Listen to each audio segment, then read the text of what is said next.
আমরা এই স্লাইডে মেগারের গঠন সম্পর্কে শিখব। মেগারের গঠনটা হচ্ছে চ্যাপ্টার 6-এর একটা ইম্পর্টেন্ট কোয়েশ্চেন, যে মেগারের গঠন ও কার্যপ্রণালী এভাবে আসবে। তো মেগারের গঠন ও কার্যপ্রণালীটা যখন লিখব তখন চেষ্টা করব এটাকে পয়েন্ট করে লেখার, পয়েন্ট করে পড়ার, তাহলে পয়েন্ট করে পড়লে জিনিসটা মনে থাকতে সুবিধা হবে। আমরা সবাই জানি মেগার হচ্ছে একটা ওহম মিটার, অর্থাৎ এটা দিয়ে রেজিস্ট্যান্স পরিমাপ করা যায়, কিন্তু এই রেজিস্ট্যান্সটা সাধারণত অনেক উচ্চ মানের রেজিস্ট্যান্স হতে হয় মেগার দিয়ে পরিমাপ করার জন্য। তো সেই মেগার দিয়ে আমরা সেই মেগারেরই একটা গঠন আজকে শিখব, এবং তার সাথে এই মেগারটা কি করে কাজ করে সেটাও শিখব। তো মেগারের গঠন ও কার্যপ্রণালী যদি আসে, প্রথমে এই লাইনটা দিব যে যে যন্ত্রের সাহায্যে পরিবাহীর ইনসুলেশনের রেজিস্ট্যান্স পরিমাপ করা হয় তাকেই ইনসুলেশন টেস্টিং মেগার বলা হয়। এই যন্ত্রের সাহায্যে মূলত 100 কিলো ওহমের বেশি রেজিস্ট্যান্স পরিমাপ করা হয়, অর্থাৎ রেঞ্জটা হবে মানে হাই রেঞ্জের রেজিস্ট্যান্স। তো হাই রেঞ্জের রেজিস্ট্যান্স হচ্ছে 100 কিলো ওহম থেকে শুরু হয়। তাহলে সেই মেগারের চিত্রটা হচ্ছে এরকম। তো আমাদের বইয়ে যেই চিত্রটা ছিল RS প্রকাশনীর, আর এটা হচ্ছে অন্য একটা প্রকাশনীর চিত্র। তো এইটা দেখা যাচ্ছে কি একটু সহজভাবে আঁকা, তাই আমরা এই চিত্রটা যদি আঁকতে পারি সহজ হবে। দেখো সেই গঠনের ভিতরে এখানেও দেখো বোঝা যাচ্ছে যে এটা একটা জেনারেটর, এই একটা ম্যাগনেটিক কোর, দুটো ম্যাগনেটের মাঝে একটা কাঁটা দেওয়া আছে, এবং এইটা হচ্ছে স্কেল, কাঁটাটা বিক্ষেপ দিবে স্কেল বরাবর। আর এখানে দেখো দেখা যাচ্ছে কন্ট্রোল কয়েল, আর একটা হচ্ছে ডিফ্লেক্টিং কয়েল। এই রেজিস্ট্যান্সের নাম হচ্ছে কন্ট্রোল সার্কিট রেজিস্ট্যান্স, আর এটা হচ্ছে ডিফ্লেক্টিং সার্কিট রেজিস্ট্যান্স। তাহলে গঠনটা এবার পড়ি। গঠনটা হবে হচ্ছে চিত্রতে যা আছে সেটারই বর্ণনা দেওয়া হবে গঠনে। তাহলে বলা হচ্ছে প্রথম পয়েন্টটা হচ্ছে মেগার একটি permanent magnet moving coil type instrument, যার পার্মানেন্ট ম্যাগনেটের পোল পিসগুলো হর্ন টাইপ এবং কেন্দ্রীয় আয়রন কোরটি বিশেষ আকৃতির। আচ্ছা, পার্মানেন্ট ম্যাগনেট মুভিং কয়েল যখনই বলা হবে তখনই আমাদের মাথায় যেন এই কথাটা থাকে যে মুভিং কয়েল মানে হচ্ছে কাঁটাটা মুভ করবে, অর্থাৎ এখানে একটা কাঁটা থাকবে, এটা মুভ করবে। এ কারণেই এটাকে পার্মানেন্ট ম্যাগনেট মুভিং কয়েল বলতেছে। এবং এখানে বলছে কি, যার পার্মানেন্ট ম্যাগনেটের পোল পিসগুলো হর্ন টাইপ।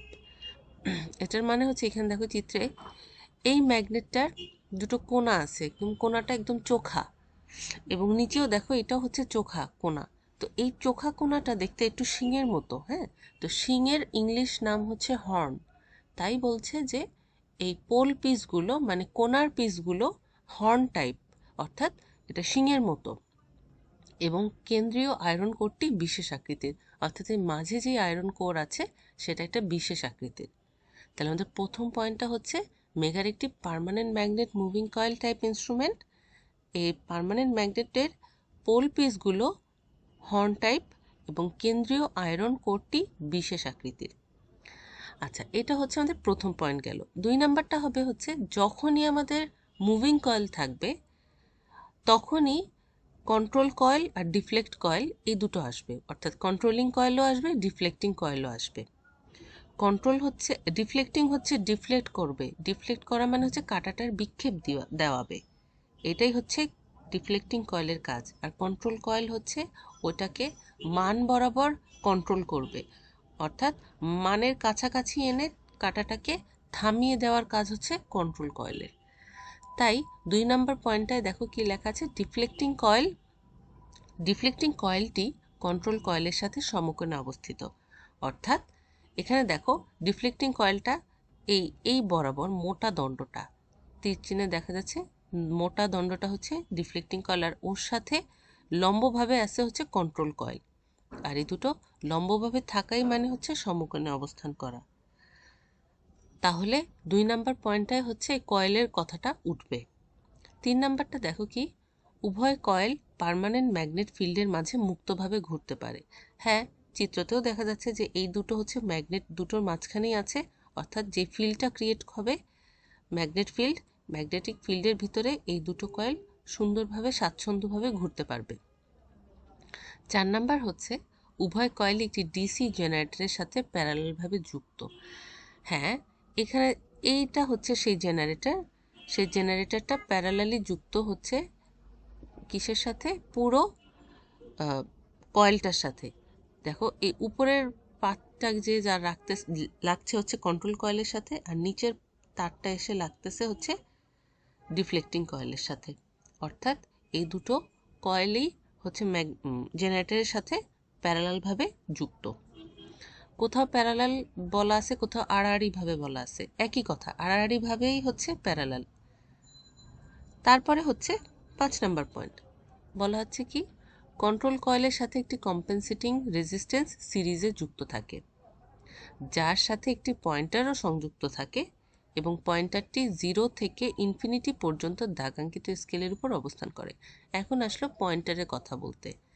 কন্ট্রোল কয়েলটা আমরা বলেছি, এই কন্ট্রোল কয়েলের সাথে একটা রেজিস্ট্যান্স থাকবে, কম্পেনসেটিং রেজিস্ট্যান্স এটার ভিতরেই থাকে, যেটা আমরা এখন দেখতে পাচ্ছি না, এবং এই কম্পেনসেটিং রেজিস্ট্যান্সের সাথেই হচ্ছে পয়েন্টারটা কানেক্ট করা থাকে। আর এই পয়েন্টারটা দেখো একটা স্কেলের উপর ঘুরবে। স্কেল মানে হচ্ছে দাগাঙ্কিত স্কেল, মানে হচ্ছে যে মান দেওয়া থাকবে, কিন্তু মেগারে দুটো মানই থাকে, একটা হচ্ছে 0 আর একটা হচ্ছে ইনফিনিটি। 0 মানে হচ্ছে একদম শূন্য, আর ইনফিনিটি মানে হচ্ছে অসীমকে বোঝাচ্ছে। তাহলে এটার স্কেল, এই স্কেলের উপর পয়েন্টার থাকবে এবং পয়েন্টারটা কম্পেনসেটিং রেজিস্ট্যান্স বা কম্পেনসেটিং কয়েলের সাথে যুক্ত, আর এই কম্পেনসেটিং কয়েলটা যুক্ত হচ্ছে কন্ট্রোল কয়েলের সাথে। তাহলে এইটা হচ্ছে 5 নাম্বার পয়েন্ট গেল। এরপর হচ্ছে 6 নাম্বার পয়েন্ট, কন্ট্রোল কয়েলের সাথে একটি কন্ট্রোল সার্কিট রেজিস্ট্যান্স এবং ডিফ্লেক্টিং কয়েলের সাথে একটি ডিফ্লেক্টিং সার্কিট রেজিস্ট্যান্স সিরিজে যুক্ত থাকবে। তো সেইটাই, যে কন্ট্রোল সার্কিটের সাথে না, কন্ট্রোল কয়েলের সাথে একটা রেজিস্ট্যান্স যুক্ত আছে যেটার নাম আর দেওয়া, সেটাকে বলা হচ্ছে কন্ট্রোল সার্কিট রেজিস্ট্যান্স। আর ডিফ্লেক্টিং কয়েলের সাথে একটা রেজিস্ট্যান্স যুক্ত আছে, সেটা হচ্ছে ডিফ্লেক্টিং সার্কিট রেজিস্ট্যান্স, এই যে নাম দেওয়া আছে। এবং এই দুটোই হচ্ছে সিরিজে যুক্ত আছে, যে এটার পরে এটা সিরিজে আর এটার পরে এটা সিরিজে যুক্ত।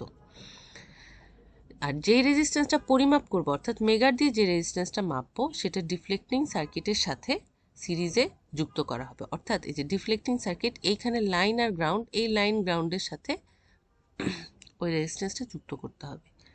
তো এই টোটাল 7টা পয়েন্ট দিয়ে আমাদের মেগারের গঠনটা লিখতে হবে বা এই মেগারের গঠনটা আঁকতে হবে। এবং চিত্রটা দেখো, চিত্রটাতে আমরা যা চিত্রতে আঁকছি সেগুলোই কিন্তু মেগারের গঠনে বর্ণনা করেছি। অতিরিক্ত কোনো কথাও চিত্রতে নাই, অতিরিক্ত কোনো লেখাও আমাদের গঠনে নাই। আর পয়েন্ট করে লিখলে মনে রাখার সুবিধা হবে। এবার আসে হচ্ছে কার্যপ্রণালী। কার্যপ্রণালী মানে হচ্ছে মেগারটা কাজ করছে কি করে। তো দেখো, প্রথমে কি বলেছে, যে কন্ট্রোল কয়েল, কম্পেনসেটিং রেজিস্ট্যান্স এবং কন্ট্রোল সার্কিট রেজিস্ট্যান্স জেনারেটরের সাথে আড়াআড়িভাবে যুক্ত হওয়ায় জেনারেটরের ভিতর দিয়ে কারেন্ট কন্ট্রোল কয়েলে এসে পৌঁছায়। তো আমরা বুঝতে পারতেছি যে এখানে জেনারেটরের কাজ হচ্ছে কারেন্ট সরবরাহ করা, এবং সরবরাহ করে প্রথমেই সে কন্ট্রোল কয়েলে পাঠাবে। অর্থাৎ কন্ট্রোল কয়েলে যখনই পাঠাবে, কন্ট্রোল কয়েলের সাথে কম্পেনসেটিং রেজিস্ট্যান্স এবং কন্ট্রোল সার্কিট রেজিস্ট্যান্স সব কিছুই একসাথে যেহেতু পরপর কানেক্টেড, তো প্রত্যেকটা কারেন্ট এসে কন্ট্রোল কয়েল, কম্পেনসেটিং রেজিস্ট্যান্স এবং কন্ট্রোল সার্কিট রেজিস্ট্যান্স এর ভিতর দিয়ে কন্ট্রোল কয়েলে কারেন্ট পৌঁছাবে। 2 নম্বর পয়েন্ট হচ্ছে, কন্ট্রোল কয়েল এবং কম্পেনসেটিং কয়েলের কারেন্ট বিপরীতমুখী হওয়ায় একটা টর্কের সৃষ্টি হয়। এই কারেন্টটা যখন আসবে, সেই কারেন্টটা আসলে কন্ট্রোল কয়েল এবং কম্পেনসেটিং রেজিস্ট্যান্সের সাথে বিপরীতমুখী আচরণ করে। এতে একটা বিপরীতমুখী আচরণ করার ফলে এখানে একটা ধাক্কা সৃষ্টি হয়। ধাক্কা সৃষ্টি হওয়া মানেই হচ্ছে টর্কের সৃষ্টি হওয়া। এই টর্কের সৃষ্টি হলে এইভাবেই টর্কের সৃষ্টি হয় মানে কন্ট্রোল কয়েলে। আর যখন কন্ট্রোল কয়েল এবং কম্পেনসেটিং রেজিস্ট্রারের ভিতরে কারেন্ট প্রবাহিত হয় না, তখন কোনো ধাক্কারও সৃষ্টি হয় না। আর ধাক্কা সৃষ্টি না হলে টর্ক শূন্য হয়। যখন টর্কটা শূন্য থাকে, তখন ওই অবস্থায় পয়েন্টারটা কাটার স্কেলের অসীম রেজিস্ট্যান্সটা নির্দেশ করে, অর্থাৎ পয়েন্টারটা অসীম বরাবর থাকে। অর্থাৎ শূন্য অবস্থায়, যখন একদম মেগারটা বন্ধ, যখন কারেন্ট কোনো প্রবাহ হচ্ছে না বা জেনারেটর দিয়ে কারেন্ট আসছে না, তখন কাঁটাটা অসীম অবস্থায় থাকবে। অর্থাৎ অসীমের দিকে মুখ করে থাকবে। আর যখন ডিফ্লেক্টিং কয়েলের ভিতর দিয়ে কারেন্ট প্রবাহিত হয় তখনও একটা ঘূর্ণনের সৃষ্টি হয়। এই ঘূর্ণনটাই আসলে পয়েন্টারটাকে ক্লকওয়াইজ ঘোরাতে চেষ্টা করে। ক্লকওয়াইজ মানে হচ্ছে উপর থেকে নিচের দিকে বা মানে বাম দিক থেকে ডান দিকে ঘোরাবে। এতক্ষণ তো ছিল অসীমে, এবার অসীম থেকে নিচের দিকে ঘোরাবে, মানে অসীম চিহ্নের দিকে ছিল এবং এটা আস্তে আস্তে ক্লকওয়াইজ ঘুরতে থাকবে। এই ক্লকওয়াইজটা মানে যখন ঘুরবে কাঁটাটা, তখন কন্ট্রোল কয়েলটা দেখো উপরে চলে যাচ্ছে, অর্থাৎ কন্ট্রোল কয়েলটা অ্যান্টি ক্লকওয়াইজ ঘুরবে। তাই এই ঘূর্ণনের ফলে কন্ট্রোল কয়েলটা দক্ষিণ মেরুর ফিল্ডে প্রবেশ করে। দক্ষিণ মেরু বোঝাচ্ছে এই উপরের ম্যাগনেটটাকে, তাই দক্ষিণ মেরুর দিকে প্রবেশ করবে এবং কন্ট্রোল টর্কের সৃষ্টি করবে। তো কাঁটাটা নিচের দিকে নামলে এই কাঁটার পিছনের অংশটা উপরের দিকে উঠবে। উপরের দিকে ওঠা মানে এটাকেই বলছে দক্ষিণ মেরুর ফিল্ডে প্রবেশ করা। এটা দক্ষিণ মেরু, এটা উত্তর মেরু, সেই দক্ষিণ মেরুর ফিল্ডে প্রবেশ করছে এবং এখানেই কন্ট্রোল টর্কের সৃষ্টি করছে। যখন স্থির অবস্থায় থাকে তখনই রিফ্লেক্টিং টর্ক আর কন্ট্রোল টর্ক সমান হয়। তো এইভাবেই আসলে টর্ক সৃষ্টি হওয়ার মাধ্যমেই আমাদের কাঁটাটা ঘুরবে এবং কাঁটাটা ঘুরেই আমাদের অজানা রেজিস্ট্যান্সের মান নির্ণয় করবে, কত রেজিস্ট্যান্স হলো। আর এবং স্কেলটা হচ্ছে 0 থেকে ইনফিনিটি বরাবর।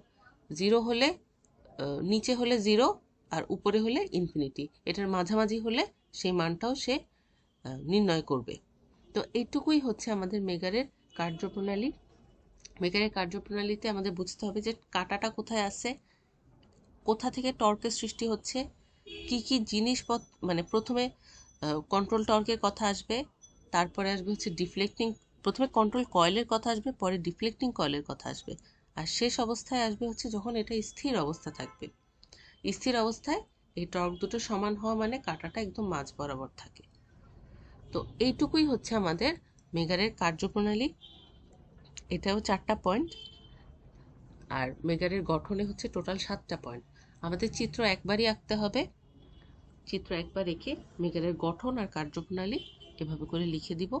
প্রতি বছরই এই কোয়েশ্চেনটা আসতেছে। আর যেহেতু বইয়ে এটা গল্পের মতো লেখা, মানে প্যারা প্যারা করে লেখা, আমি সাজেস্ট করব তোমরা এটা পয়েন্ট করে শিখো। পয়েন্ট করে শিখলে লিখতেও সুবিধা হবে, অ্যাটলিস্ট মনে থাকবে। যেখানে 4টা পয়েন্ট আছে তখন 4টা পয়েন্ট লেখার চেষ্টা করবা। তোমরা এই লেখাটা নিজেরা খাতায় তুলে লেখো, তুলে ফেলে বইয়ের মাঝে রেখে দাও, তাহলে পরীক্ষার সময় এটা পড়তে সুবিধা হবে।